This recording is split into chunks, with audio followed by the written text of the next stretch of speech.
I understand that in your new book, you have added a new chapter. Could you please tell us about that chapter? Oh, the new chapter is pretty much is about what exactly is mysticism. And instead of going so much into detail about mysticism, this chapter is explaining what mystics are like. I'm trying to explain mysticism from the point of view of a mystique. Good, because most of us never meet a mystic, so Yeah. we're lost. So that is a good way to start. Is that chapter 1? That is going to be chapter 1, yes. So here we are talking about, when we are looking at a mystic, what are they like? And it is very, very different, from those many people we meet on, we come across on TVs and books and everywhere, where people claim themselves to be mystics. What is it like to be around them? What does it feel like when they talk? How do they respond to you when you ask them a question?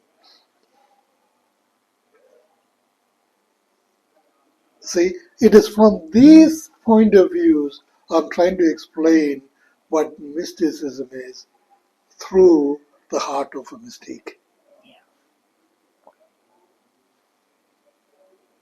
Okay, I personally have met a dozen of them in my life, because I went out looking for them.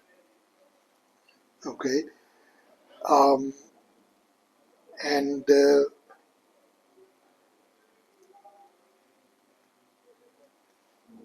Are they all in India? no, there's about 3 or 4 of them I met in the U.S. Okay, 3 of them in the U.S. I met them here, and they are not Indians; they are white men, and one white woman, a nun, and the rest of them are everywhere else. Quite a few of them in India, yes, and quite a few of them, not few of them, almost all of them, you don't get to see them on TVs. They have never written a book, but they are incredible phenomenon. Really are. Each of them are. What is it like to be around them? You are so peaceful. If you ask them a question, they will start laughing. They at the end of their laughter, they may come up with an answer, and a lot of the time they would say, "I don't know." They want you to find the answer. Yeah, it's like Father Kiran. When I asked him a question, he just laughed. I mean, he just laughed like a little kid. Like a 2 or 3-year-old, the way he was laughing. He just bursted out. At the end of it, he said, "I don't know, Anthony, you need to figure this out yourself." That's it. Did that frustrate you? Not at all. More importantly, you see, they're not in an intellectual framework to give you a very logical answer, that is going to sink into your perceptive memories. A lot of the times it has nothing to do with your perceptive memories. And that's the reason why they're not given, that real answer. Real answer. Because I want a solution right away. Yeah. Like an experiment. And give me a formula. Give me something to do. Yeah. It's not. I'm supposed to go feel something later. Yeah. Yeah. So the answers are not revealed to them in a way we could understand them. That's another reason why. And their mind and their feelings and everything is in such an abstract state And if we are, with them expecting a kind of a logical encounter, a lot of the times it doesn't happen. If somebody is giving you an answer, you can easily see, whether it's the right answer, whether it's an enlightened answer, or whether it's coming from his thought process. You can very easily see it, because the answer would be very personalized to you.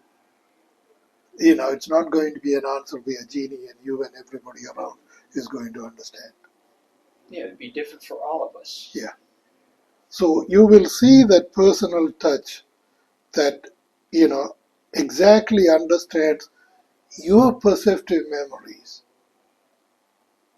so that answer is tailored to your perceptive memories. Then you will know, yep, he has been revealed.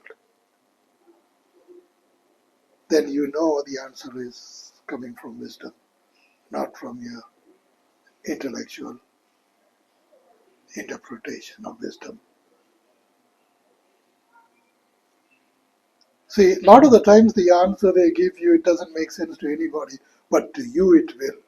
So it's quite unusual, when you are working with them, when you are interacting with them, a lot of the times it's very different,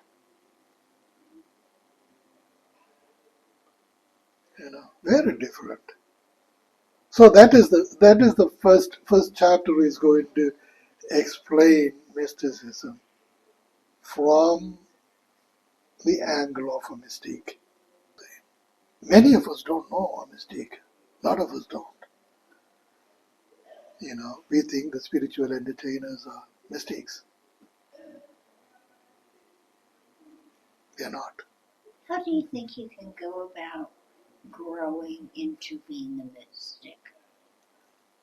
Your heart, not your mind.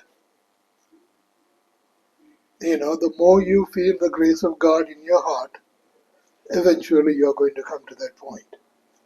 See, it is a point of realizing what you have in your mind, what you have in your perceptions are meaningless compared to what you feel in your heart. That's what is going to make all the difference in your life, in your relationship with God.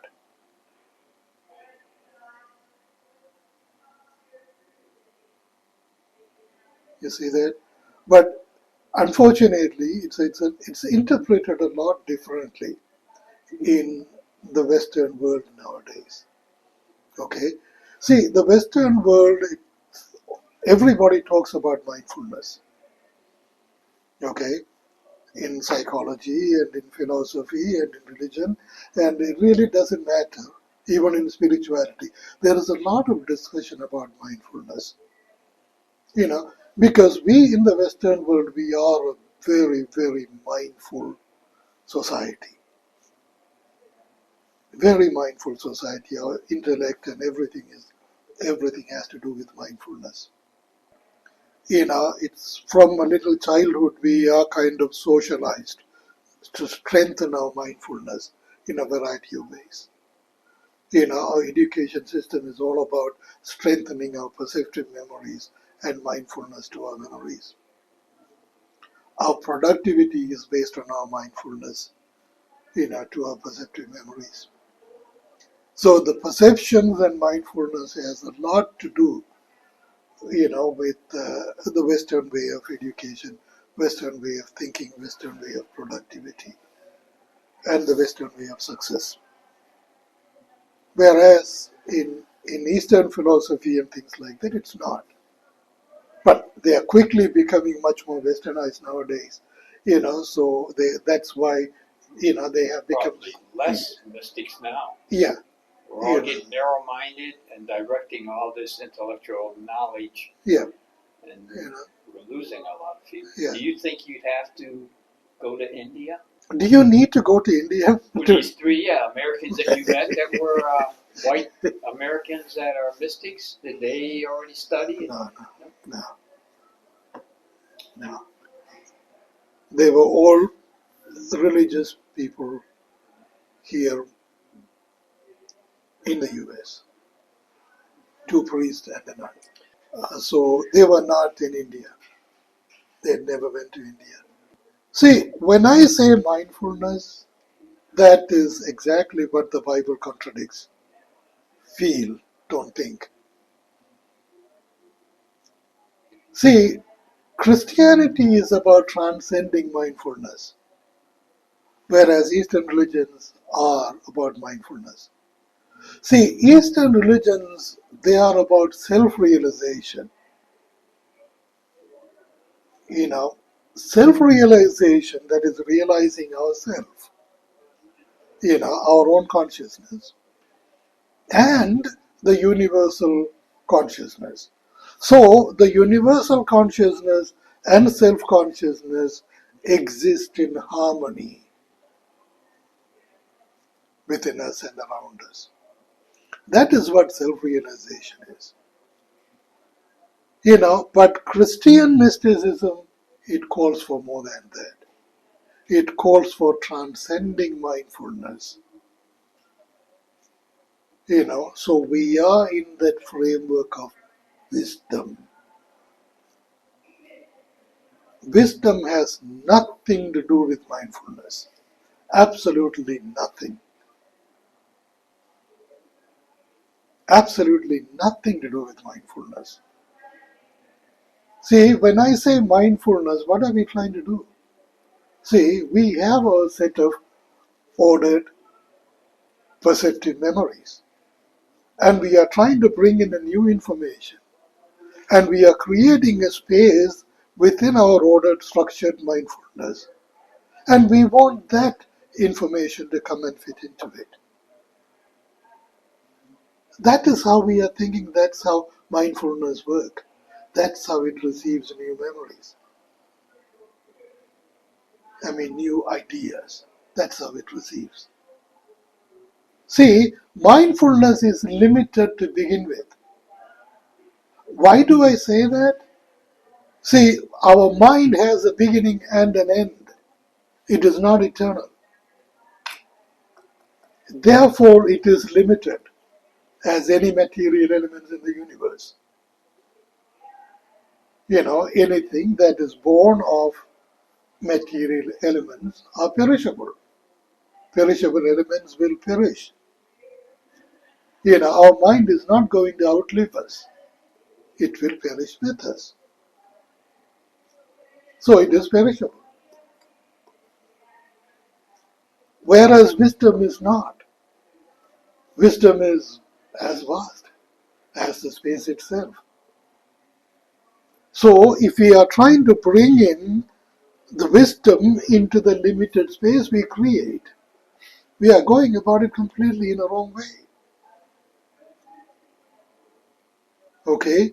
See, Eastern philosophy is about harmonious existence, because they believe in reincarnation, exist harmoniously.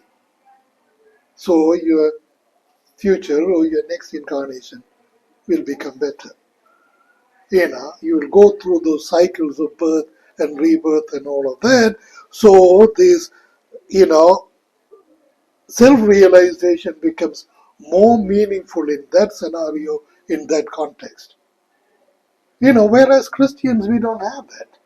You see, Christians, our life is eternal. If our life is eternal, it's not a matter of incarnations. Our life is not getting recycled. There is no incarnation in our lives. Christ have delivered us from incarnations.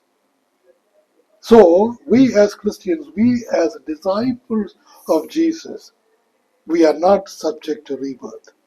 Okay, so the context of self-realization does not exist in Christian spirituality. Context of supreme realization exists. You see, that is going beyond mindfulness, transcending mindfulness. See, when you talk about mindfulness, since it sits so well in the Western society, this is how all those Eastern philosophers and Eastern spiritual entertainers are able to package it and sell it to us. and we are buying it. But the truth is far beyond that. So, in other words, it is not mindfulness. It is not self-realization. It is about transcending mindfulness and is about realizing the Supreme. That is the life Jesus restored in us by way of his death and resurrection. So it is not mindfulness. It is not mindfulness we are trying to achieve. We are trying to go beyond mindfulness.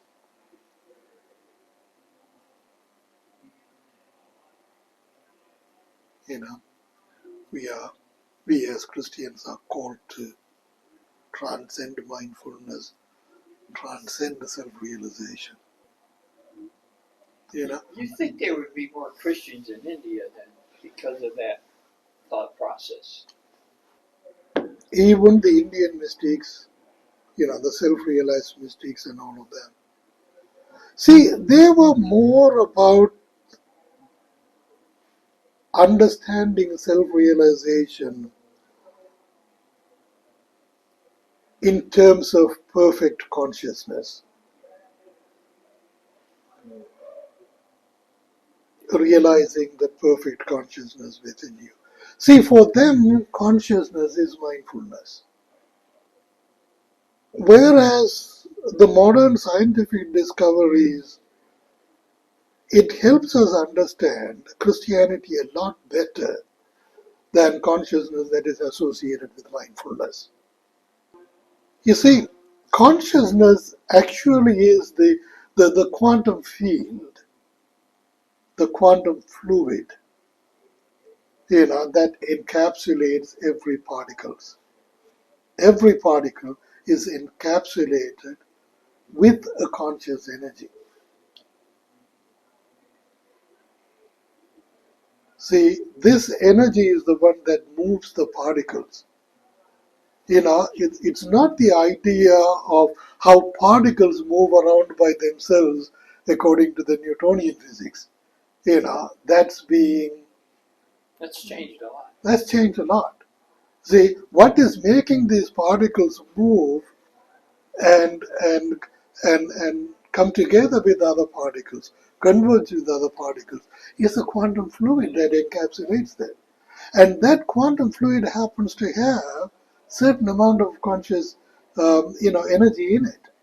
An energy that is, that can feel. It's not an energy that can think, it's an energy that can feel. You see what I mean? That is Proverbs 3:5. Sure. An energy that always was and always will be, so it is yes, present. And an energy that feels. So we are, a body with so much of internal, quantum fluids and external quantum fluids, because we actually are trillions of trillions, of cells and particles within our body. As such, there is conscious energy, within us. And we as a human being, with our body being the largest organ, in our body, there is a lot of consciousness even around us. You see what I mean? All of these are energy forms that has certain amount of consciousness by way of its feeling, not by way of its mindfulness. See, so the whole idea about consciousness, according to Christianity, is not about mindfulness. It is about feeling. You see, the more we trying to intellectualize Christianity, that's where we are falling apart. We have to go backwards, and that's why the Lord talks often about having the faith of a child, because they have no intellectual wisdom. Exactly. It's all mindfulness and feeling. Exactly. It's feeling. It's not about thinking. It's not about mindfulness. It's feeling. So a seminary would not be the best place No, to experience this. not at all. Studying more theology is not the answer. Just go sit down somewhere by yourself and start feeling the presence of God. The Gospel of Thomas says, go and ask a child who is 7 days old what life is. 7 days old, not 7 years, not 7 months, 7 days old. Go and ask a child what life is. That child will teach you. And you will have eternal life. That's the Gospel of Thomas. Thomas the scribe, the one who took notes when Jesus spoke.